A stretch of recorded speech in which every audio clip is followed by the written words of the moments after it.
Selamat pagi, nama saya Muhammad Rafli Ulinuha. Kali ini saya akan menjelaskan tentang layanan konsultasi. Layanan konsultasi. Layanan konsultasi adalah proses membantu klien melalui pihak ketiga atau yang biasa disebut konsulti, dengan cara memperbaiki layanan terhadap klien mereka. Nah, layanan konsultasi ini merupakan layanan konseling yang dilaksanakan oleh konselor terhadap seorang klien, yang disebut konsulti, yang memungkinkan konsultasi memperoleh wawasan pemahaman dan cara-cara yang perlu pelaksanaannya dalam menangani kondisi dan atau permasalahan pihak ketiga. Nah, tujuan dari layanan konsultasi sendiri ini ada dua, yaitu tujuan umum dan tujuan khusus. Nah, yang tujuan umumnya adalah agar konsultasi dengan kemampuannya sendiri dapat menangani kondisi dan atau alat permasalahan yang dialami pihak ketiga. Dalam hal ini, pihak ketiga mempunyai hubungan yang cukup berat dengan konsulti, sehingga permasalahan yang dialami oleh pihak itu sebagian menjadi tanggung jawab konsulti. Nah, selanjutnya yang tujuan khusus yaitu proses pemberian bantuan dan tindakan konsultasi terhadap konsulti terhadap pihak ketiga pada sisi yang kedua, bermaksud mengentaskan masalah yang dialami pihak ketiga, atau biasa kita sebut dengan fungsi pengentasan. Nah, selanjutnya komponen pada layanan konsultasi, yaitu ada konselor, konsulti, dan pihak ketiga. Nah, konselor ini adalah tenaga ahli konseling yang memiliki kewenangan melakukan pelayanan konseling pada bidang tugas pekerjaannya. Nah, sedangkan konsulti itu adalah individu yang meminta bantuan kepada konselor agar dirinya mampu menangani masalah si klien. Jadi kayak sebagai perantaranya gitu. Nah, sedangkan pihak ketiga. Nah, pihak ketiga ini adalah orang yang ingin dibantu oleh si konsulti. Selanjutnya adalah asas layanan konsultasi. Yang pertama adalah etika dasar konseling. Nah, etika dasar konseling itu dibagi menjadi ada 3, yaitu ada kerahasiaan, kesukarelaan, dan keputusan diambil oleh klien sendiri. Nah, ketiga etika ini saling berkaitan langsung dengan asas-asas konseling. Nah, yang kerahasiaan ini adalah segala yang diceritakan pada saat konsultasi itu kerahasiaannya akan dijaga ketat oleh si konselor tersebut. Nah, dengan jaminan untuk terjaganya rahasia konsulti dan pihak ketiga itu, konsulti diharapkan bersikap sukarela datang sendiri kepada konselor untuk melakukan konsultasi. Selanjutnya, konsulti juga akan terbuka mengemukakan dan mendiskusikan masalahnya. Berbagai hal tersebut yang akan diselesaikannya, baik berkenaan dengan diri konsulti sendiri maupun permasalahan pihak ketiga untuk suksesnya proses konsultasi. Dan nantinya segala sesuatunya yang nanti hasilnya keputusannya akan diambil oleh klien sendiri. Nah, seperti itu. Selanjutnya adalah kemandirian. Apa yang dilakukan oleh konsultan dalam layanan konsultasi terdapat keputusan yang diambil konsulti sama dengan yang dilakukan oleh konselor dalam layanan konseling perorangan. Dimaksudkan agar konsulti atau klien benar-benar mandiri dengan keputusannya itu. Nah, konsulti atau klien diharapkan mencapai tahapan-tahapan kemandirian berikut, yaitu memahami dan menerima diri sendiri secara positif dan dinamis. Lalu yang kedua, mengambil keputusan secara positif dan tepat. Lalu memahami dan menerima lingkungan secara objektif dan dinamis. Lalu mengarahkan diri sesuai dengan keputusan yang diambil. Lalu yang terakhir, mewujudkan diri sendiri. Lalu ada asas-asas yang lain. Nah, asas-asas ini adalah asas-asas yang terkait pada asas-asas dari konseling, yaitu adalah ada asas kegiatan, asas kekinian, asas kedinamisan, asas keterpaduan, asas kenormatifan, asas alih tangan, tuturi handayani, dan asas keahlian. Nah, kekhususan aplikasi asas-asas tersebut dalam layanan konsultasi terfokus pada kondisi diri konsulti dalam kaitannya dengan pihak ketiga beserta permasalahannya. Nah, lalu selanjutnya Pendekatan strategi dan teknik. Nah, pendekatan. Perbedaan pokok antara layanan konseling perorangan dan layanan konsultasi adalah bahwa pada konseling perorangan, penanganan masalah klien langsung dilakukan oleh konselor. Nah, sedangkan pada layanan konsultasi, pelayanannya itu ada perantaranya pihak ketiga, yaitu yang disebut dengan konsulti. Nah, warna konseling perorangan dalam layanan konsultasi. Sebelum konsultasi diarahkan untuk mampu menangani masalah pihak ketiga, terlebih dahulu diri konsulti sendirilah yang perlu dibenahi.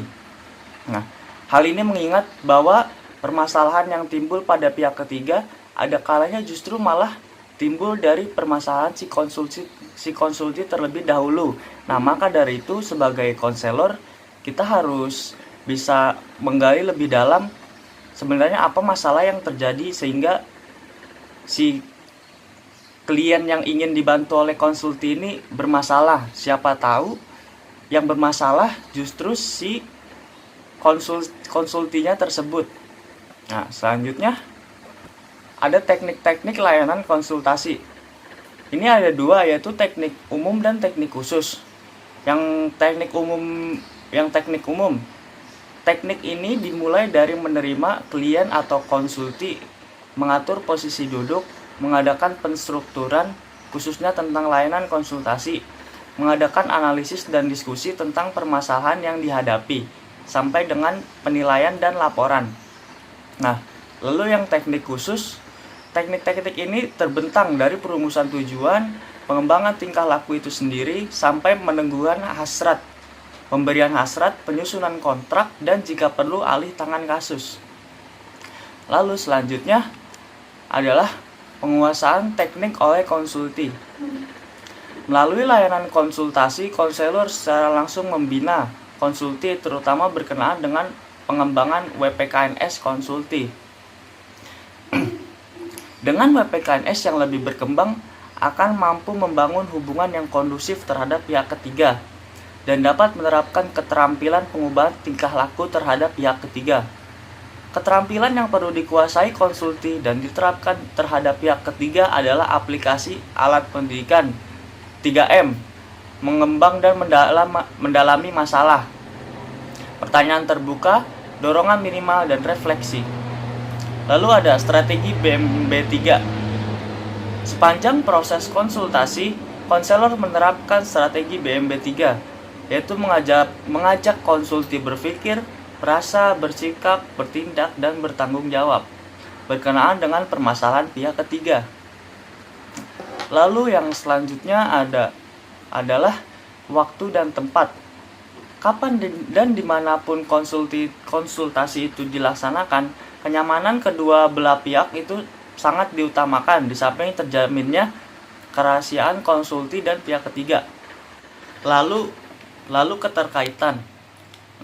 Nah, layanan konsultasi ini berkaitan dengan layanan konseling perorangan. Seperti yang tadi saya jelaskan, bahwa sebagai konselor kita tidak hanya berfokus kepada permasalahannya si klien, melainkan kita juga harus mengulik lebih jauh permasalahan yang dihadapi oleh si konsulti sendiri. Nah, dan juga layanan konsultasi ini bisa berlangsung satu kali atau lebih, apalagi dalam konsultasi berkelanjutan. Dapat dilaksanakan kegiatan pendukung seperti aplikasi instrumen, kunjungan rumah, atau bahkan konseling perorangan terhadap konsulti. Nah, lalu keterkaitan kegiatan pendukung. Nah, dalam pelayanan konseling ini dikenal 6 jenis kegiatan pendukung, yaitu aplikasi instrumen tes, tampilan kepustakaan, alih tangan kasus, himpunan data, konferensi kasus, dan kunjungan rumah.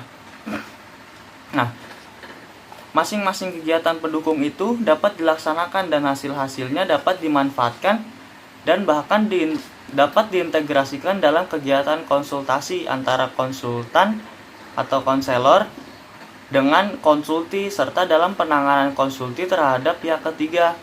Nah, pemanfaatan dari kegiatan pendukung ini tergantung dari keperluan dan penanganan masalah si klien dan konsulti sendiri. Nah, lalu ada operasionalisasi layanan konsultasi. Layanan konsultasi hendaklah dilaksanakan secara tertib dan lengkap, dari perencanaan sampai dengan penilaian dan tindak lanjutnya. Hal ini semua untuk menjamin kesuksesan layanan secara optimal. Nah, berikut adalah langkah-langkahnya. Yang pertama adalah perencanaan dan perorganisasian. Satlan yang lengkap dan komprehensif seringkali menunggu setelah konselor mengidentifikasi konsulti dengan pihak ketiga serta garis besar permasalahan. Sesudah kedua hal itu dilakukan, konselor mengatur pertemuan melalui menetapkan fasilitas layanan dan menyiapkan kelengkapan administrasi. Nah, yang kedua ada pelaksanaan. Kegiatan utama layanan konsultasi ialah menerima konsultasi, menyelenggarakan penstrukturan konsultasi dan membahas masalah yang dibawa konsulti berkenaan dengan pihak ketiga. Nah, kegiatan ini mendorong dan melatih konsulti untuk mampu menangani masalah yang dialami pihak ketiga dan memanfaatkan sumber-sumber yang ada. Melalui strategi BMB3, konselor membina komitmen konsulti untuk menangani masalah pihak ketiga dengan pendekatan dan cara-cara konseling. Nah, lalu ada penilaian.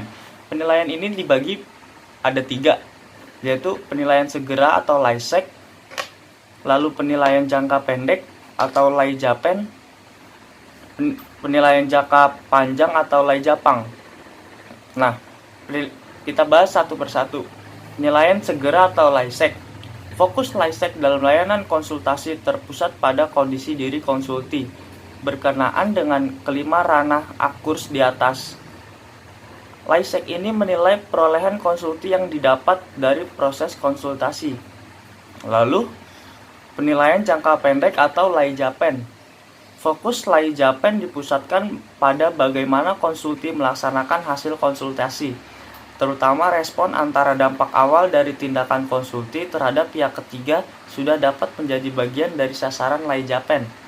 Nah, lalu ada penilaian jangka panjang atau LAIJAPANG. Sasaran utama LAIJAPANG ialah perubahan yang terjadi pada diri pihak ketiga, khususnya berkenaan dengan permasalahan yang sejak awalnya dibawa oleh konsulti dalam berkonsultasi dengan konsultan. Nah, demikian presentasi dari saya, kurang lebihnya mohon maaf. Wassalamualaikum warahmatullahi wabarakatuh.